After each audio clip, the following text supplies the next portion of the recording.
live and online. It's Sleepless with Steve and the Movie Book Club with your host, Steve Pulaski.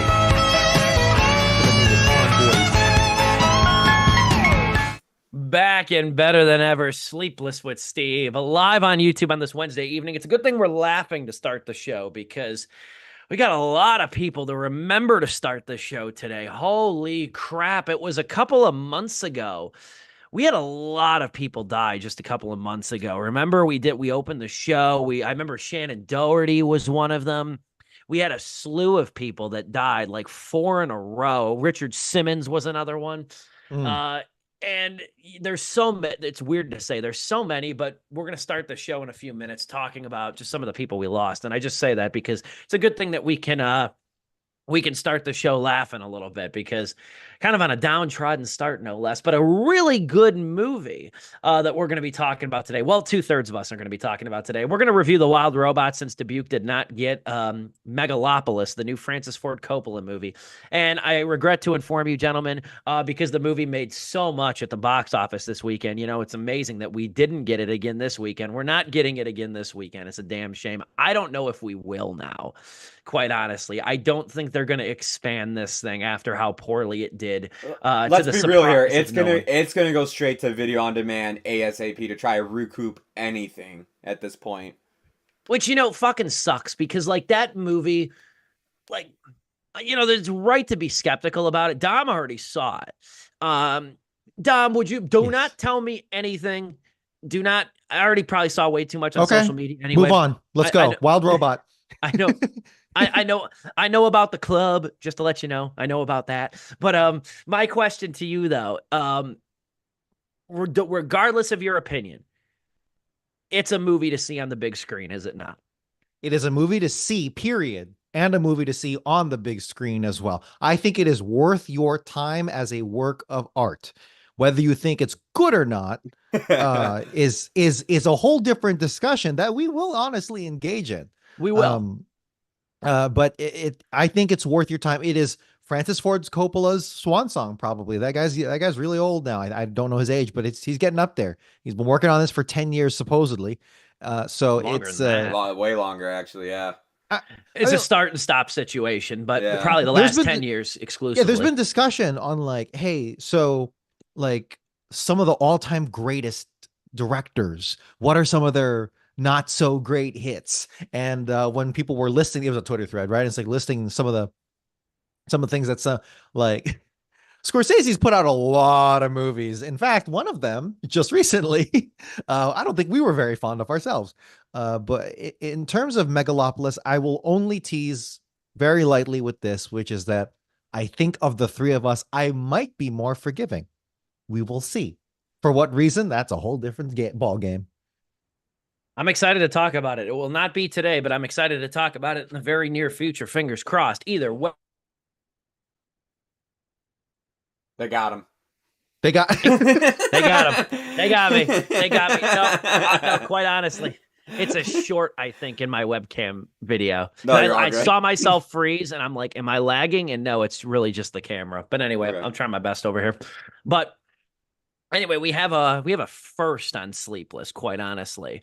We have a first over here, and I'm going to let Joe recite the ignominy of a first in Sleepless history over here.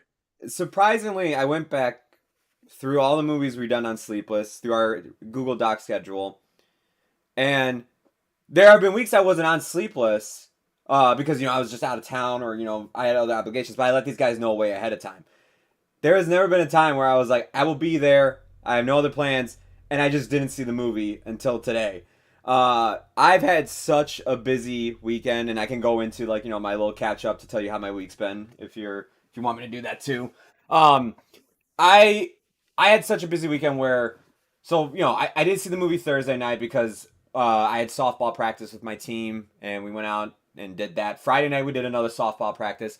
Saturday I had to take my mom to a eye doctor appointment. I was planning to go see this movie around like the afternoon. Didn't have time, ran out of time. One thing led to another. I'm like, all right, well, I'll try again some other time because it's Saturday night. I had what's it called? When someone buys a home and they throw a party. Oh my god. Housewarming? Housewarming. Thank you. I went to a housewarming party. Sunday was the Bears game, so I spent my morning doing that. I was like, Go okay, Bears. the Bears. I then I did a bunch of errands and chores. I was like, I'll go see the wild robot at night. Time just flew by. I lost track of it, and I said, shit, I can't make it. I gotta get ready for work tomorrow. I'm like, all right, I'll see you Monday night. Completely forgot I had concert tickets for a concert Monday night. Went to that concert after work. And then Tuesday, went to go play our softball game, and I looked at my local theater, which is 5 minutes away from where we play softball. They had a 10-10 showing of the Wild Robot. I was like, okay, all we gotta do is play softball. We won the game 22-2. And I was like, great job, everybody. Damn. And I got in my car. I sped off to the local Marcus Theater. I got there at 10:20, and they would not let me in because after 5 minutes of the last showtime of any movie, which was The Wild Robot, they just locked the door and they stopped selling tickets. Oh, that's why. Okay. And I was like, are That you sucks. fucking kidding me? So I was like, I finally found time to do it. And I was like, screw it, yeah, I'll be the only. And the funny part was, I asked the guy, I'm like, well, how many tickets have you sold for The Wild Robot? He's like, none. And I'm like, well, shit, just let me in. It's gonna play to the fucking seats because the movie's gonna run anyway. Yeah, that's what I was saying. Like, it's like I'm not going to disturb anybody by coming in late. Wow, no So, shit. Yeah, this is the first time on Sleepless. I still wanted to host the show because I wanted to hang out with you guys and hear what you had to say, and just talk in general. But yeah, this is the first time on Sleepless in the 4 years that we rebooted it that I just did not go see the movie. That's okay, Joe. Listen, this was a 4 out of 4 star movie. I had multiple. I'm kidding. Yeah, I was shocked when you said that, but no, circumstantial. I get it. It reminds me. I went and saw because I'll tell you, like this year alone, the latest movie we went to was the night Longlegs premiered, and its first showtime was 7:30 at night, which I'm like, holy fuck, on a Thursday, I got a morning show at 6 in the morning. Like, this is late, and I already know this is gonna be a movie that I'm not gonna sleep until I write about it.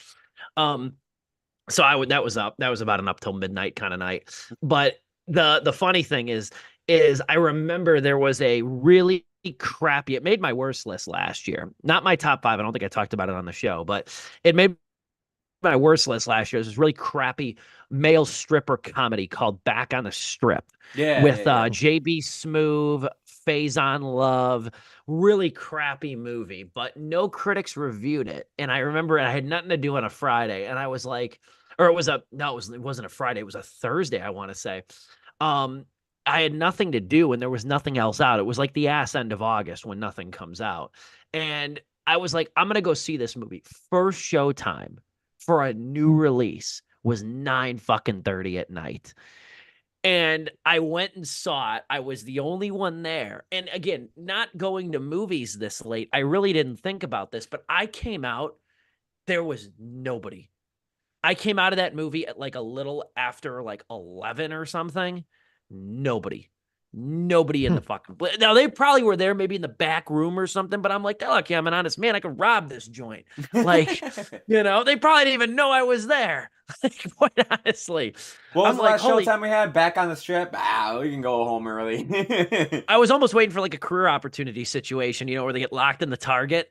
Yeah. You know what I mean? Like almost like one of those situations. Like as I was like anxiously walking up to the door. But anyway, before we get into the Wild Robot today, and I guess it'll go a little bit quicker because there's only 2 of us talking about it. But Joe, again, I greatly I don't know appreciate about you, that. I don't know. electing to host the show. Either way, I don't want to take because it would take a whole show to really encapsulate, but all these talents, all these people. But I feel like it's worth talking about just the wealth of talent we've lost over these last few days, because it feels like every time you open Twitter, you look at the notifications on your phone, there's bad news about, somebody known and popular passing away. We had this a couple of months ago with Shannon Doherty, Richard Simmons, like all passing away in unison. Last week we had Dame Maggie Smith pass away. obviously best known, probably best known as Professor McGonagall in the Harry Potter movies too. She obviously did a lot of stuff. I remember her in the original Death on the Nile movie from 1978. She was also in Hook. More recently, she was in The Best Exotic Marigold Hotel. She passed away at the age of 89. Really, really elegant actress, you know, and I mean, really made a character out of McGonagall in the Harry Potter movies too, as I said.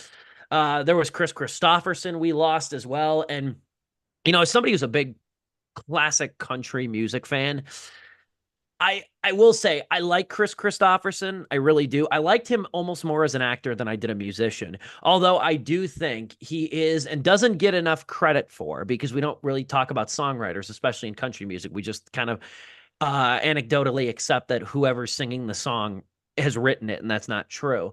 Even Mhm. back then, Chris Christopherson is responsible for, I think, one of the, if not the best song ever about addiction, in particular alcoholism. And that song is Sunday Morning Coming Down, famously performed by Johnny Cash.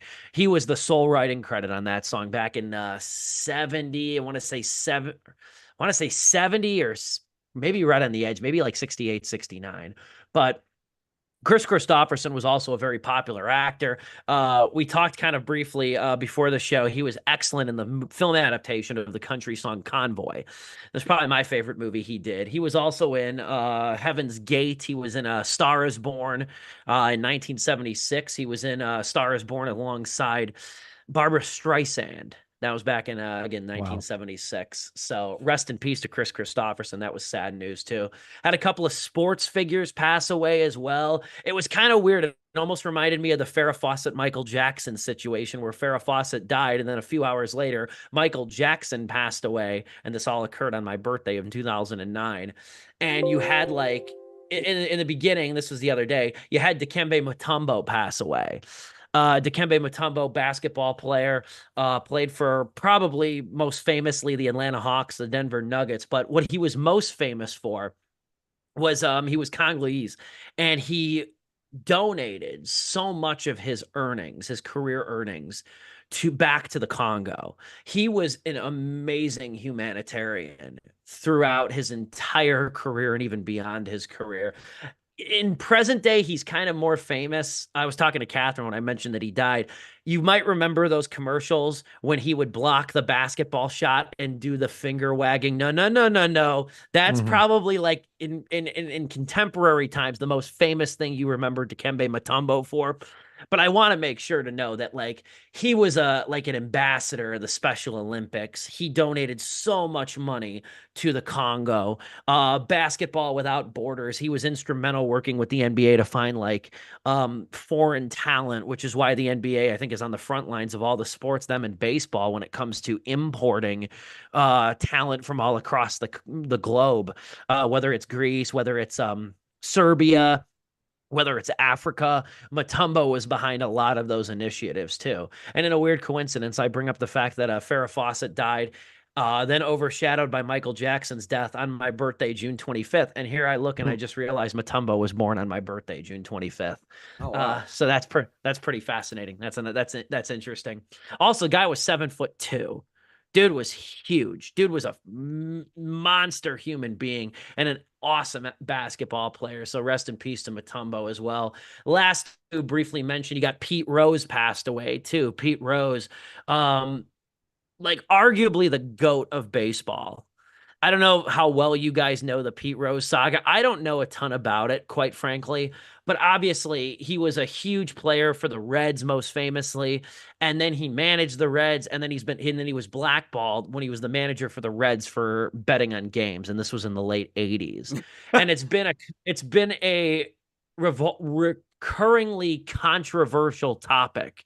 Probably the most incendiary conversation in baseball is whether or not Pete Rose should be in the Hall of Fame, because the Baseball Hall of Fame, not the MLB Hall of Fame, but the Baseball Hall of Fame has essentially blacklisted him. Oh He is wow. without a doubt the greatest player to not be in the Hall of Fame of his sports. He has the most hits of any player who's ever played or has ever played baseball.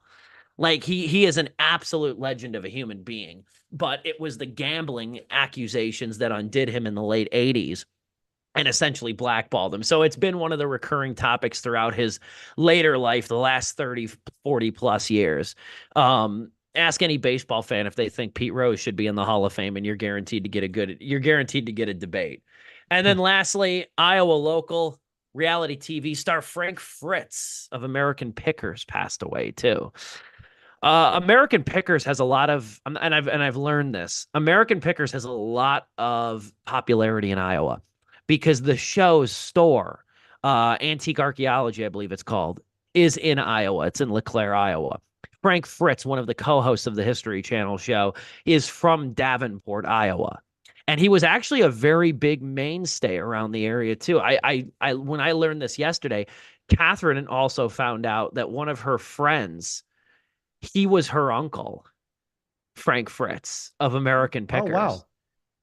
And also then too, one of the guys who works part-time at the radio station who books a lot of concerts out here posted a picture with him and said, anytime I booked hairball anywhere around Eastern Iowa, Frank Fritz was always there.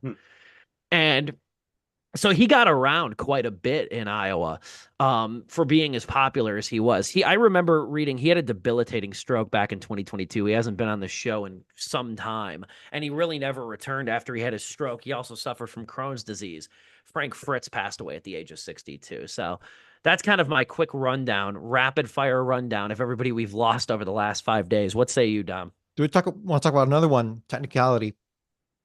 Actor John Amos, arguably best known for his role in Roots as the older Kunta Kinte, but also on Good Times as well. He technically died in late August. However, it was not revealed that he had died until yesterday, October 1st. Apparently, this is rumor, but apparently there's been a lot of arguing in his family over his estate and his royalties and all that stuff.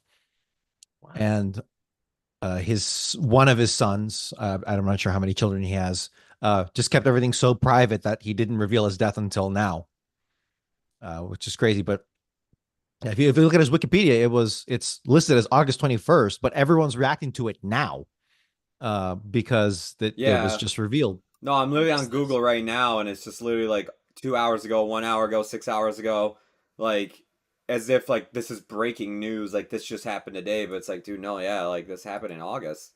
His death was not. Yeah, it's a crazy situation. 1st. So, and that's all still coming to light. But I remember watching Roots as a kid, at least like we would have been there for a whole semester. But we watched at least like the first like 5 episodes or something. Yeah, maybe. And I had a very good lit teacher. I went to a conservative Catholic grade school, but this lit teacher knew what was up. So she was showing us like, yeah, so I'm going to show you Roots. And that's like edgy in Christian conservative 90s world. Post 9/11, actually. It was post 9/11. But either way, yeah, just an absolute slew of them. I have black coworkers, and it's so funny that they're not funny, but just interesting how they were saying like, damn, everyone is going, because between John Amos, James Earl Jones, the basketball player, oh my God, Mutombo, thank you. All that, it's just happening. But you know what? That's literally what happens every day. Like eventually there's just going to be a line of them where they don't even come in 3s. They come in like 6s and 7s, and it sucks. But it just happens, man. It just happens. Remember 2016 when that was like the year where everyone was dying, but statistically it wasn't that much of an anomaly. Yeah. I think I mean, a lot of these people were older, to be fair. Mm-hmm. Sad no less, but a lot of these people were older. I still contend that, and this goes back to the radio days, I still contend one of the most surreal shows that we ever did really was when Chadwick Boseman died. That was probably one of the most, probably the most, looking back on it, surreal show, because nobody knew he was sick. Nobody knew he was ill. And it was like he died. and he was just gone. Dude, I still remember like just being in my like hanging out with my friends, just talking to them outside on the patio because this was during COVID, if I remember correctly, right? Right. No. Um, and we're just outside on the patio talking, and one friend comes back from the bathroom on his phone and just goes, "Guys, Chadwick Boseman's dead." And we all looked at him like, "Dude, shut up." And he's like, "No, he died." And like we just didn't believe it. Like for like a solid minute, we're like, "Dude, stop messing with us. Like that's not funny, man. Like come on, what's the joke here?" And then yeah, it turned out to be true. And we were like, "No I was way." playing mahjong with my parents. It was 2020, so we were just we're gonna be inside. And I'm gonna learn Yeah. mahjong, and that's what I did. But then all of a sudden, just looked like, guys, Black Panther's dead. Like he is gone. I'm like, he didn't die at the end of the movie. No. It's the guy is dead. Yeah, that's how I knew it was during on- COVID because like there's no way me and my friends just hang out on the patio. Like it's just like we'll be playing video games or like in someone's basement playing a board game or something. Well, I remember too. I was on the phone with my buddy. I was on the phone. I was just one night we were just talking on the phone and stuff like that. I was like cleaning or whatever. It was late, I remember, and he told me, he goes, because I don't really check notifications on my phone if I'm on the phone, and we were on the phone for like an hour, and he's like, dude, Chadwick Boseman died. And I'm like, check your sources, dude. Don't believe all that shit. And then I looked at my phone and I had like 3 tweets from like just film critics I follow or, Yeah. people who has notifications I get to my phone. Yeah. And I'm like, and I was speechless. And I remember I texted you guys and Yeah. you guys were like, we know. I was kind of late. I was, to it. dude, and like the funny part was, I'm like, all right, it's not real until TMZ says so. I shit you not. After I said that, 1 minute later, TMZ had the article. I'm like, all right, yeah, it's real. Yeah. Like, that I still go back to is probably one of the most surreal episodes because I almost think that like the entire episode, or at least a good portion of that episode, if I remember, was dedicated to Boseman. Yeah. And then later that year, we talked The Five Bloods. We talked Maraine's Black Black Bottom. We reviewed his movies and such. So just a slew of people gone. Good movies to go. Like last 2 performances he gave, great movies. Love those movies, both Outstanding. Outstanding. I still love Maraine's Black Bottom. Same. That was I'd like to go back and rewatch that. That was a phenomenal movie. Mm-hmm.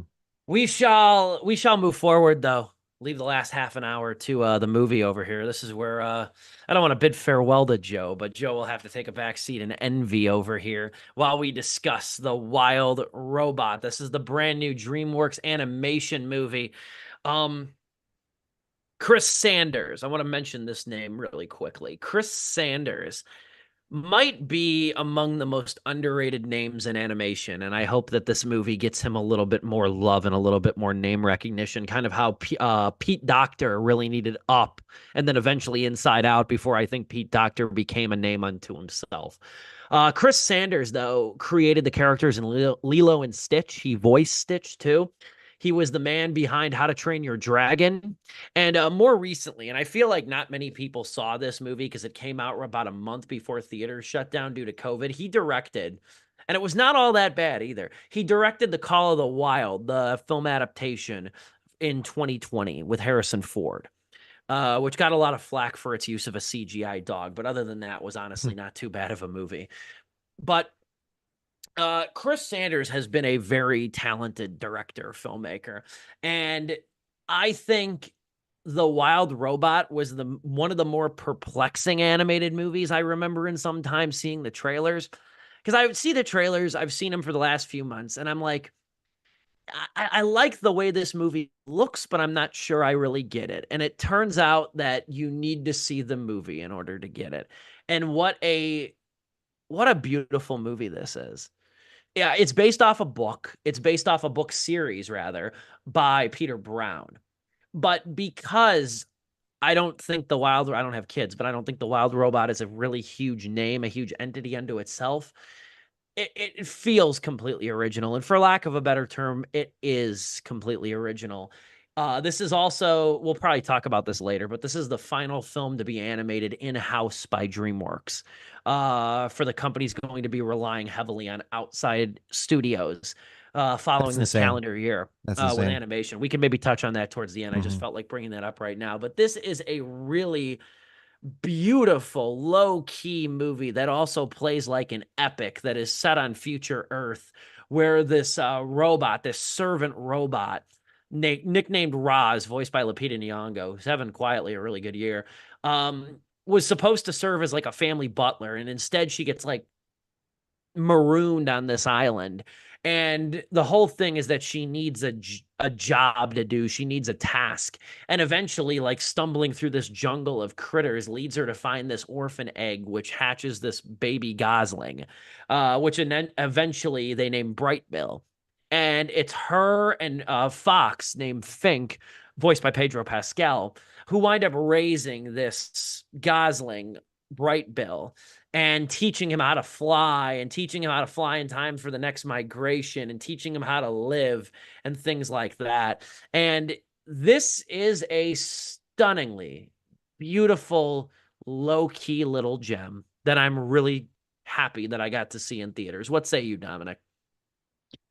Yeah, looking at DreamWorks as a whole, because there's DreamWorks has always stood out to me as a very curious case over the years, starting with, of course, Shrek. Now, granted, their first true feature film was Ants. If you go on their timeline on Wikipedia, it's actually really fascinating. You got Ants and then Prince of Egypt, and I'm like, okay, you're giving me signals here. You're giving me mixed signals here, not in terms of quality, because I think both of those are bangers, but in terms of like, what's your thing here, right? Is it like a Pixar thing? I don't know. But when it hits Shrek, then they hit the big time, as everyone knows. But in the past, I want to say 10 to 15 years, it's been real rocky, which you could also say Disney too. But it's been a little rocky for DreamWorks. And it depends on how you equate success, because you've got Kung Fu Panda, which is very financially successful. Many would argue also critically successful as well. Then you've got things like How to Train Your Dragon, which is, I think, very well regarded. I have not seen any of the How to Train Your Dragons, and I really hope to not start with the live action film coming out next year, purportedly. And then, of course, you've got like Madagascar, which is like, okay, after that first one, which I watched, and I think I'm fond of it, that first one, but after that, it's like, okay, you're really milking this thing, and a bunch of others. And it's like, it's a little rocky and a little shaky. Something happened in the mainstream perception, keyword, mainstream perception of DreamWorks in 2022 with Puss in Boots Last Wish. Everyone was like, holy shit, these guys can animate. Like, something happened. I don't know what it was. Maybe it was the NBC Universal acquisition in 2016. But I mean, pairing that with the bad guys, the first bad guys, which I very much enjoys. Yeah, DreamWorks seems to be on a small rebound as of late. You could argue that maybe they never left. I don't know. I'm not too beholden to all their works. But with the Wild Robot, it's a strong case for them being on the up and up again. Because as Steve mentioned, it is wonderfully animated, taking a lot of hints from what I've seen of Puss in Boots Last Wish. I have not seen The Last Wish. I really want to, especially after watching this. But with the Wild Robot, it's a story that asks you to really engage with nature on a very surface level. Was like, okay, industry bad, nature good. But then later it gets a little more fantastical, where it's like, okay, so I know that these animals would not be getting along in real life, and they address that. But it's like, okay, so now we're getting a little more metaphorical. Maybe we can rise above that. I don't necessarily know 100%, and I think that's where it loses me in terms of its overall message. But in terms of the animation, its storytelling, and its voice acting, I think this is a wonderful, wonderful home run for DreamWorks, and I'm very happy to have watched it because yeah, my perception on DreamWorks is yeah, all the Ice Age sequels. That's the one I was forgetting to, right? Ice Age? No, I'm thinking of what am I thinking of? Ice Age was another Ice Age was studio. Blue Sky. Blue Sky. Thank you. Yes. All right. Well, then you You're know probably what? Even you're probably better. thinking of Shrek with the 400 sequels. I am thinking of that. But yeah, and I love how this movie opens, unless I missed out on an opening somehow. But Steve, this just opens with like water and a robot in a box, right? Yeah. It's just a hard open. There's no drops like you right in into the it. year 2300 or whatever. No, it's literally just smash open on this robot, right? Yeah, pretty much. I was gonna say this movie is the definition of I guess what in the concert world is known as a hard open. Hmm. It really doesn't leave anything to the imagination. It just kind of starts, which is really kind of refreshing in its own way too. There's a lot of different angles we can take this thing. I think first off, before we get into break here, I think one of the things that this movie will be remembered for is its visuals.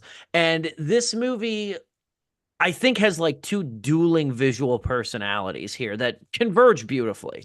But some of this movie like kind of takes inspiration from like classic Disney movies in a way, like sort of the color palette, the sort of softer landscapes and things like that. It doesn't look as like sort of bubbly or, CGI laden where everything's kind of puffy and candy colored. Something like, I guess you'd say Yes. like Meet the Robinsons or something like that. And there's no Hmm. disrespect to that movie. I'm just drawing comparison. But I would cross this movie's visual look between like classic Disney and like Studio Ghibli. This movie has quite a little bit, I think, of anime sort of stylings. And which is interesting for a movie that doesn't really have any human characters, but it's just some of the textures. It's just some of the like the color blending of this movie It's some of that the quieter moments too, just in storytelling, beyond even the visuals, which I totally agree with. It's taking like a slower pace of things. There was a point in this film where I thought, "Oh my God, this is going to be a silent, not a silent movie, a nonverbal movie." But and I was like, "What balls?" Oh, okay, never mind. And then they start talking. Yeah, there's a long stretch in the beginning of this movie without dialogue, but you're somebody who's more versed in anime than me. So maybe I'm just using kind of like confirmation bias and stuff like that. But I felt there's a little bit of anime work going on here in the animation. Am I nuts? No, you're not at all. And I think uh oh my goodness, Chris Sanders is definitely feeling that same thing as well. You can feel. I mean, just the something that with Ghibli movies is its strong, extremely strong attachment to nature and nature and strong female characters, but not the bastardized the 2024 Hollywood version of that term, but like actually like meaningful women characters or girl characters.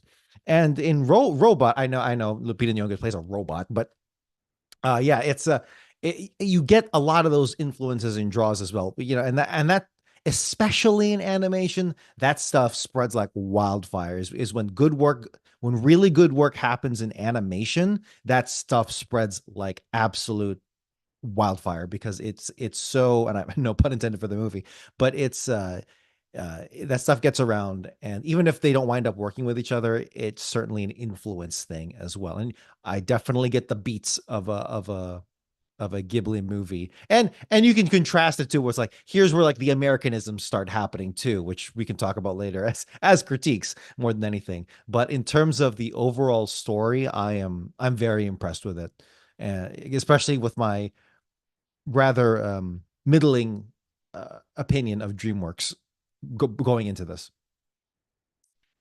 Yeah, DreamWorks, has kind of waffled back and forth a little bit. I think even in the eyes of people who, maybe are outside the target audience and stuff like that. DreamWorks is capable of producing gems. They have produced many gems, but a couple of years ago, they also released a belated Spirit sequel that nobody asked for, as well as came up with something called The Boss Baby. So it's Hmm. not unfair to kind of look at DreamWorks with a little bit of a side eye. But when something like this comes along, too, I also want to mention, too, that the speaking of DreamWorks, too, when something like this comes along, it also, and this is why it's weird with how DreamWorks is going to move forward with their animation division, like another movie we liked on Sleepless of DreamWorks was The Bad Guys. And The Bad Guys was a really well-made movie to its core. It experienced it a lot like this movie. It experienced with a lot of different visual styles and visual techniques. Its Hmm. vocal cast was stellar. Um, and it was inspired, and you could tell it was taken and treated like a visionary work, where not a lot of DreamWorks movies, at least of recent, have had that same feeling. And I think that also makes The Wild Robot a cut above. We'll talk more about this after we come back from our Zoom-sponsored intermission. Me and Dominic Guanzon, Joe Viso might be unseen, but he is still heard and loved and hosting this show tonight. We will be back here in just The a couple Boss of Baby. minutes. F the Boss Baby. That's what I was thinking of. Yeah, F the Boss Baby. Thank you. He remembers. He remembers the boss baby. We'll be back in just a couple of minutes after our Zoom sponsored intermission. It is Sleepless with Steve, live on YouTube. When Rob Zombie announced that he was going to do a Monsters movie, I was like, okay, I'll buy it. I'll check it out. I'd like to see that.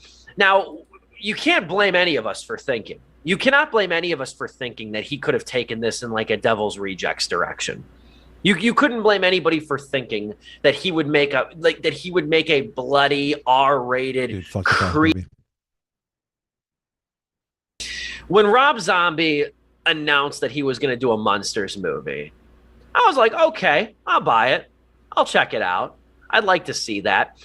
Now, you can't blame any of us for thinking. You cannot blame any of us for thinking that he could have taken this in like a Devil's Rejects direction. You couldn't blame anybody for thinking that he would make a bloody R-rated, creepy, devilish Munsters adaptation. Hell, I thought that would be an ideal direction, kind of like the Banana Splits movie I seem to reference quite often, more even so than the people who made it, probably. I just think that the Munsters, I think that's one of the classic TV shows that, like, I could be wrong, but I don't think it has a very ardent fan base behind it. I don't think it's very beloved in a sort of cultural touchstone way. Addams I think Family, it's kind of, yes. The Addams Family, yes. But the not Addams the Family, Munsters. I would not make into an R-rated murder movie, or slasher movie. But the Munsters is like the goofier version. It's one of those shows that you catch on TV Land or MeTV every now and then, watch an episode, laugh, chuckle a couple times, roll your eyes, and move on with your day.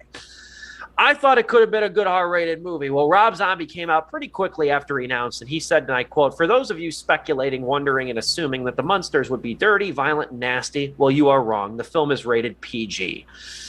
And so I was like, okay, he's a big Munsters fan. He wants to make a loyal adaptation. I can't fault the guy. We love what we love. I'm like, okay, I'll still watch it. You know, Rob Zombie, even for a PG rating, it might actually be kind of interesting. Well, then the trailer dropped. And keep in mind, I hate to worry people, but keep in mind they usually put the best stuff in the trailer. So just think about that when you watch the Munsters trailer. Yeah, it's not a promising trailer. It doesn't look like a promising production at all. I didn't expect this thing to have a $50 million budget, and Rob Zombie's made damn clear that it's nowhere close. But this thing looks cheap. It looks choppy. It looks like, I don't know.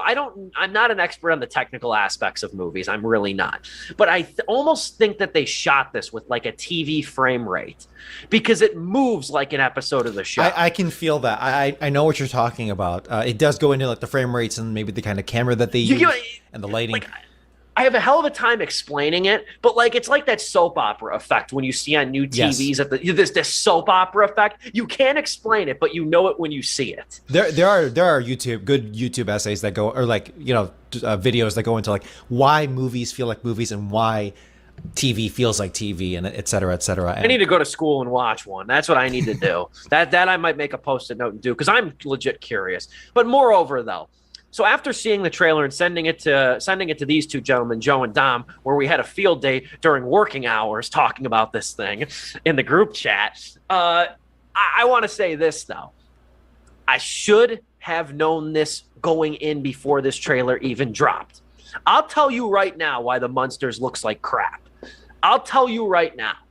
This is a co-production between Spook Show International Films, and here's the kicker, Universal 1440 Entertainment. Now, Universal 1440 Entertainment is a subsidiary / imprint of Universal Pictures. And when the Munsters was announced, I don't recall 1440 being part of the press release. I recall Universal Pictures being part of the press release. That was deliberate. Because nerds like me know Universal 1440 Entertainment is the direct-to-video label of Universal Pictures. Now, let me give you a little bit of insight. They've only been around for about 17 short years.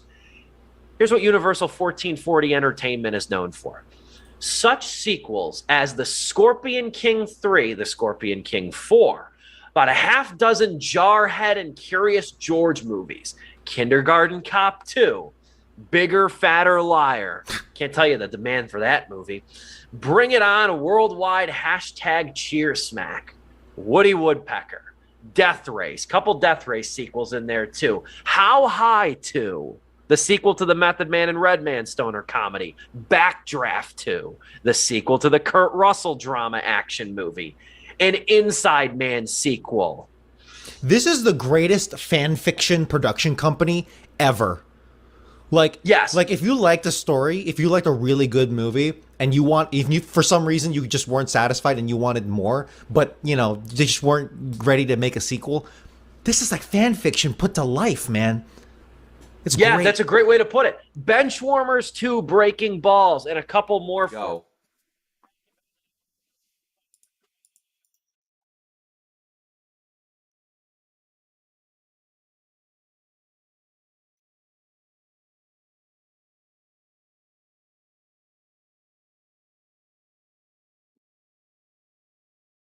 Which I think goes along with sort of the themes and the subject matter at hand. What would you like to touch on, Dom? I feel like I'm hogging the oxygen today. And No, there's no, only no. two of us. There's a lot to talk about. I think let's talk about the voice acting, right? I like to. This is a bias. This is a very strong bias. Whenever an animated feature film comes out, I like to look at the voice cast, and I like to judge them. Okay, how many of these people are actual voice actors, and how many of them were just brought on for the name? And for this one, I'm not sure exactly. And look, I don't know because now it's very blended these days. You can't really tell. But like 20 years ago, you could kind of do that. But nowadays, it's more blended. So, and I'm happy for that because that means there are more actors out, more stage or not stage, more screen actors that are learning the intricacies of voice acting. Mark Hamill is probably the ultimate example. Of course, one of the biggest movie stars of all time with Star Wars, but also a very accomplished voice actor. Ving Rhames, don't know much about him, but in terms of his backup, but his appearance in this movie was actually pretty cool. It's Lupita Nyong'o. She's been taking on a lot of animated roles. I think her last biggest one was probably in the Star Wars sequels, where she was Maz Kanata, a reference to the Brazilian song Maz Kanata. But she is doing extremely well here, and I'm so happy for it because that peppy like corporate talk, not corporate talk, because she does grow a heart, but it's like that very like that innocence of like an Alexa that just got plugged in for the first time and was not pre-programmed by Jeff Bezos to be the devil. Like that is an incredible approach that is very hard to, or that's a really good approach that's very difficult to attain. I don't know if you can agree with that or not, Steve, because I found it engaging, especially as the character developed.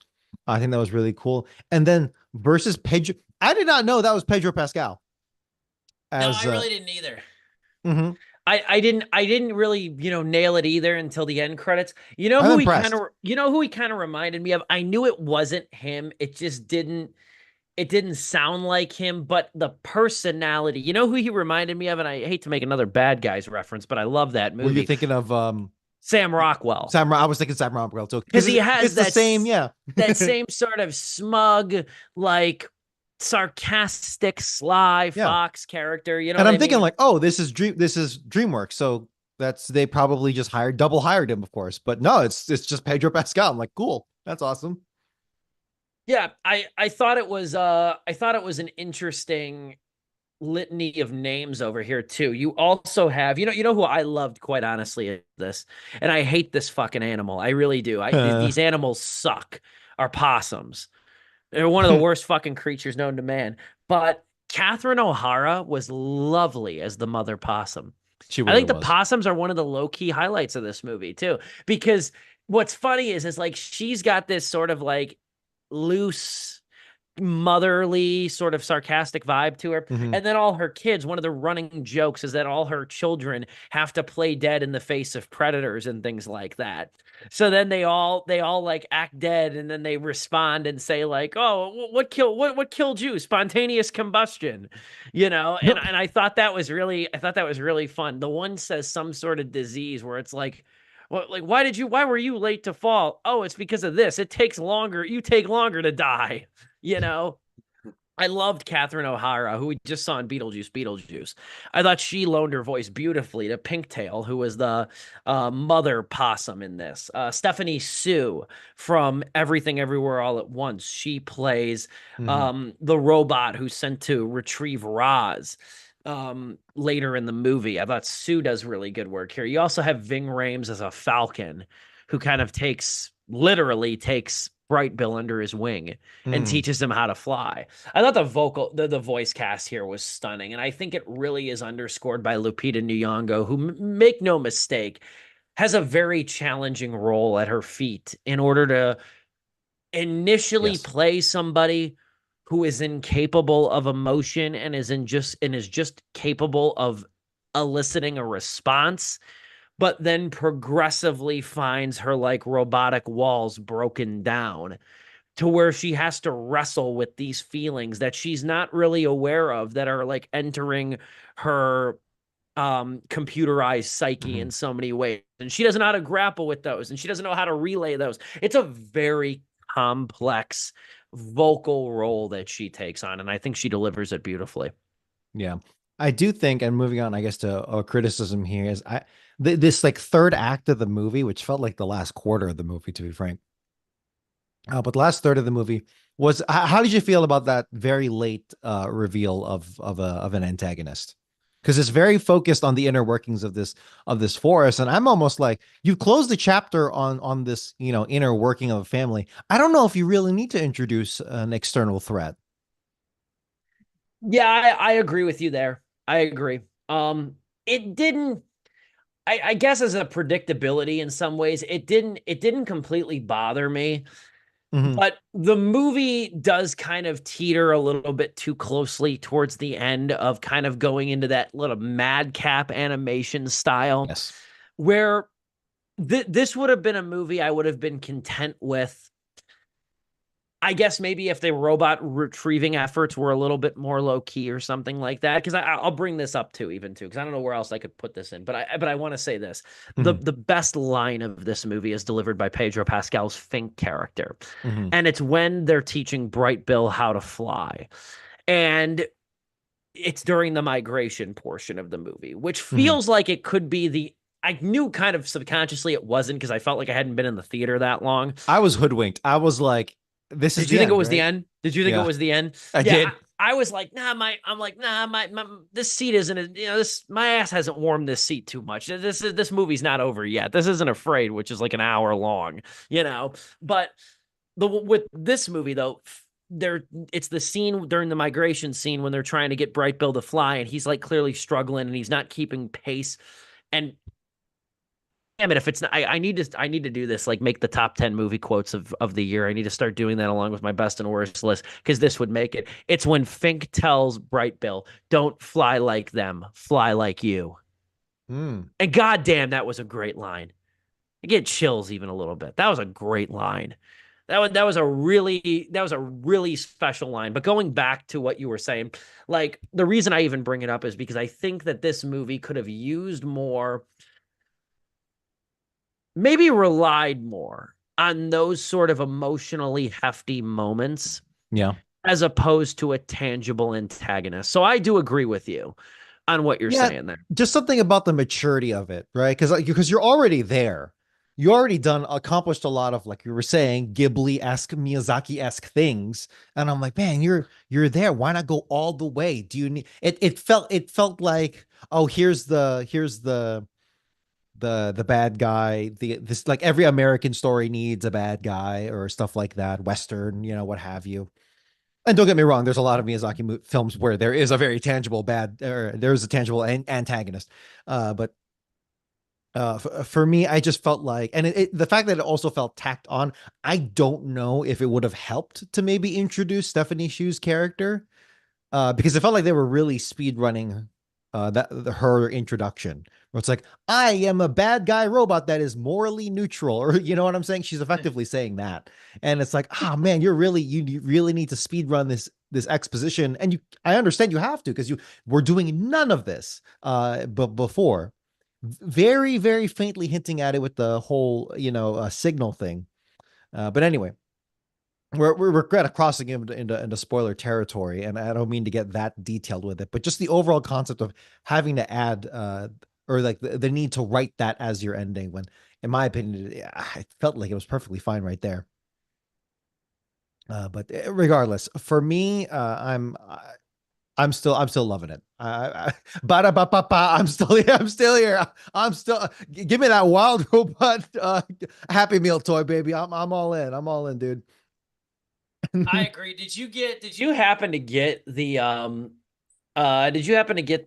little giveaway that came with the movie? I can't ask Joe this because he No, didn't I did see not. it. No. Did you not get it? It was a little, we haven't put it together yet, but Catherine and I both got it. And I'm always surprised because I usually don't expect these things anymore. They used to be, I feel like, more popular back in the day. But what they gave you at AMC was they gave you a packet. It looked like a trading card at first, but essentially it's like a 25-piece 3D puzzle that you can build your own Roz. Oh, It's like this big. It's maybe about 10 inches, something like that. sure. Yeah. Yeah, it's like a cardboard thing. So you got to pop the pieces out and then sort of wedge them together. We didn't open either one of ours yet, but I thought it was cool to get something like that. Oh, that is very interesting. I'm Yeah, looking at what I think are pictures of it now. I'm not yeah, sure yeah. actually. I don't know. If you look up the Wild Robot like AMC puzzle, you might be able to find it. Because that was the little promotional thing they gave out over at AMC theaters. I think it was AMC exclusive. But if we want to Yeah. segue into closing thoughts, we can here. Yeah, I thoroughly enjoyed this. I think this is a movie that packs a lot of visual and artistic sophistication inside of a story that is about very simple yet easily forgettable ideas. Like, be kind to one another. Look to understand someone else's motivations. Life is not a race, but a course on which we're all present, but we're not all afforded equal starting points. Um, I also believe too, and I thought it was going to go more down this lane, but I still think there's enough here to chew on. And I don't know how the books present it, but there was a part of me that kind of thought that Bright Bill's story is one that I could believe that autistic children could relate to, even in itself. Mhm. I think the way that like his outcast status is not only predicated by the fact that he has a different kind of like mother and father figure than everybody else in the jungle. I also think it's because he communicates differently. He sort of reacts differently. I thought that a little bit. I don't know if you want to touch on that a little bit. I wanted to throw that out there.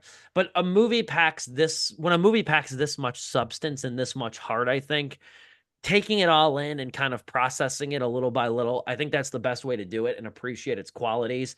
Because I think this movie has a lot of qualities that reveal themselves in spades. So it's 3.5 out of 4 stars for me. This was definitely one of the later surprises because I always knew this was coming out for the last like 5 months. Wasn't super high on my like anticipatory scale, but now I'm thinking like, come time for the Oscars next year, Inside Out 2 versus The Wild Robot. Like Hmm. that might be a little fun debate in Yeah, itself. And I'm going I to leave think it so. at that. Think so as well. Yeah, this has been a big couple of years for non-verbal, minimally talking films where a robot watches a bird grow up. I think this has been a really good couple of years of it between Wild Robot and Robot Dreams. Dude, when when it's like the whole plot line of the bird came in for Wild Robot, I was like, holy shit, is this gonna be that one sequence from Robot Dreams, and it kind of is. But no, like we've been ranting and raving about this whole time. This is a really good thing for animation. It's got a lot of really good sensibilities in the filmmaking department. All things that we crave for: the maturity, the trust in the audience for a really overwhelming majority of it, and a voice cast that is seasoned here and is not just there for the names. Because again, coming from, and I'm triple checking myself here, coming from the studio that gave us, I believe, Trolls. That's the one. That no, I've said that multiple times now. This whole review. That's the one. That's the one. Between Boss Baby and Trolls, I'm like, I am ready to give up on DreamWorks. Not Ice Age. Ice Age, you're right, is Blue Sky, and they shut down a bit ago. But for DreamWorks, I am so happy that between Bad Guys, I want to watch Puss in Boots, and now Wild Robot. I watched Kung Fu Panda 4 and I thought it was all right. I'm very happy for this. So yeah. Also 3.5 out of 4 stars for me. Good stuff. I also want to mention that DreamWorks is the studio behind Captain Underpants, the first epic movie, quite possibly the most underrated movie that DreamWorks ever did. And I'm also excited because next year, and I'm making you guys watch this, January 31st, 2025, based on the book by Dave Pilkey, who also wrote the Captain Underpants series, Dog Man comes to theaters. Part That's dog, right. part man, all hero. I am looking forward to Dog Man because I think if it adopts the same sort of ethos, same sort of themes, and same sort of approach as Captain Underpants, I think it'll be very successful. And I'm a big believer in Dave Pilkey, even though Dogman was technically past my time. Real Ones in conjunction, remember the first spinoff of Captain Underpants, which was Super Diaper Baby. That's a show for another day, though. But I really enjoyed The Wild Robot. I'm glad you did too, D. Yeah, very much so. I don't know if Joe's still with us over here too, or if he fell asleep.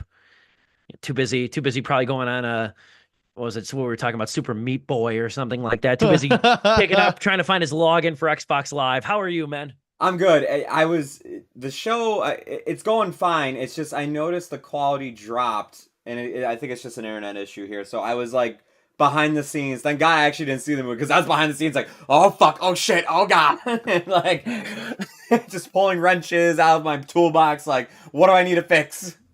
There's a saying in radio. I don't know if it's exclusive to radio, but we've said it at my last job and this job. It's you were metaphorically pissing on fires, weren't you? Yeah. So I gotta look into this. I gotta see what the hell's going on because it's lower than expected. We recommend you stream at the bit. That is the bit rate that I set it at. I'll have to look at this some other time. Because I was having this issue last night with my internet, and I was like, I swear to God, better not be affecting me tomorrow night. Chaos and calamity ensues. I appreciate you running the show, though, no less. You do a fine Yes. job. Oh my always. God, Joe. Every time I do it, I'm like, man, how does Joe do it? I ask myself that verbally at various points, and it's good. Yeah, I think last week you were even like, you did something, and you're like, Joe's good at this. I'm not. Okay, I think I got it. Anyway, back to the show. Now, I appreciate you, gentlemen, as always. Next week, we are reviewing Joker Folie à Deux. That comes out next week, which is almost a little bit, or comes out this week, actually. It comes out tomorrow, technically, which almost feels a little bit surreal because it's like,